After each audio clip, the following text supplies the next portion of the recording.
आजादी का अमृत महोत्सव हर पल देश की आजादी के लिए जीने वाले, आजादी के लिए अपना सब कुछ न्यौछावर करने वाले अनगिनत वीर वीरांगनाओं को नमन करने का उत्सव है। भारत ने सदियों तक मातृभूमि, संस्कृति और आजादी के लिए लंबा संघर्ष किया।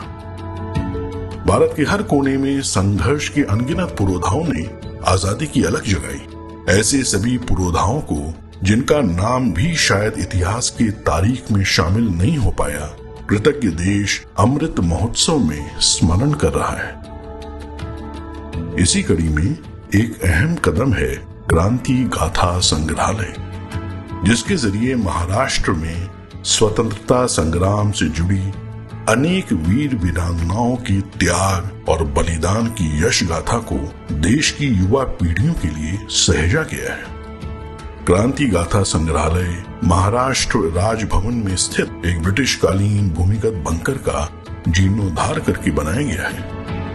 15,000 स्क्वायर फीट में फैले इस बंकर का इस्तेमाल ब्रिटिश सरकार कभी युद्ध उपकरण और गोला बारूद के भंडार के लिए करती थी। 2016 में एक अन्वेषण में इस बंकर का पता चला, जिसे आज एक अनूठे संग्रहालय का रूप दिया गया है। यहाँ दर्ज हैं ऐसे बलिदानियों और आजादी के दीवानों की शौर्य गाथाएं जो दुर्भाग्यवश इतिहास के पन्नों में कहीं लुप्त हो गई।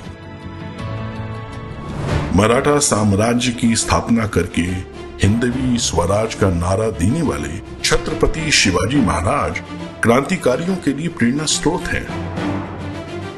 1857 में भारत के प्रथम स्वतंत्रता संग्राम के कुछ ही दशकों के बाद वासुदेव बलवंत फड़के और चाफेकर बंधु जैसे वीरों ने सशस्त्र क्रांति का परचम महाराष्ट्र में लहराया। लोकमान्य तिलक ने धार्मिक और ऐतिहासिक प्रतीकों द्वारा देशवासियों में राष्ट्र भक्ति की भावना को मजबूत किया। विनायक दामोदर सावरकर और उनके बड़े भाई बाबा राव सावरकर ने असंख्य युवाओं के साथ देश की पहली संगठित गुप्त संस्था अभिनव भारत बनाई। अनुशीलन समिति और युगांतर जैसी गुप्त संस्थाओं के साथ मिलकर अभिनव भारत ने उपनिवेशवाद पर कड़ा प्रहार किया। विदेशी कपड़ों का देश में सबसे पहला होलिका दहन तिलक के नेतृत्व में वीर सावरकर ने 1905 में पुणे में आयोजित किया। सावरकर की उच्च शिक्षा के लिए लंदन जाने पर अभिनव भारत की शाखाएं यूरोप में भी फैली। मुंबई की मैडम भिगाजी कामा ने 1907 में जर्मनी की अंतरराष्ट्रीय सोशलिस्ट कॉन्फ्रेंस में भारत का ध्वज लहराया। श्यामजी कृष्ण वर्मा, वीरेंद्र नाथ चट्टोपाध्याय, BVS अय्यर, लाला हरदयाल जैसे अनेक वीरों के साथ मिलकर सावरकर ने सशस्त्र क्रांति का विस्तार किया। मदन लाल ढींगरा और अनंत लक्ष्मण कान्हेरे जैसे युवाओं ने प्रमुख अंग्रेज अधिकारियों की हत्याएं की। बौखलाकर दमनकारी शासन ने अभिनव भारत पर अपना शिकंजा कसा। क्रांतिकारियों को असहनीय यातना झेलने के लिए काला पानी की सजा दे दी गई। प्रथम विश्व युद्ध के समय जब गदर पार्टी का गठन हुआ तो उसमें महाराष्ट्र के वीर विष्णु गणेश पिंगले और डॉक्टर पांडुरंग खान खोजे जैसे लोग उत्साह से शामिल हुए। 1930 के दशक में भगत सिंह और उनकी संस्था के साथ जुड़कर शिवराम राजगुरु और विश्वनाथ वैशंपायन ने साहस के नए अध्याय लिखे। राजगुरु को भगत सिंह और सुखदेव के साथ 23 मार्च 1931 को फांसी दे दी गई। वासुदेव बलवंत गोगटे ने अंग्रेज अफसर को मारने की कोशिश की।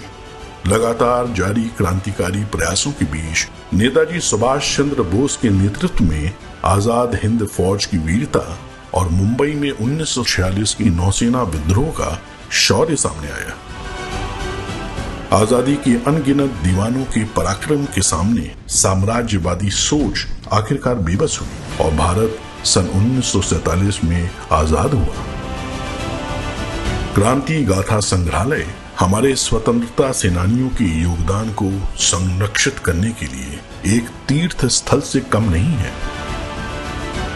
आज जब देश महान व्यक्तित्वों के जीवन से प्रेरणा लेकर राष्ट्र निर्माण के संकल्पों की सिद्धि के लिए तेज गति से बढ़ रहा है, तो क्रांति गाथा जैसी पहल हर देशवासी को गर्व से भर देती है।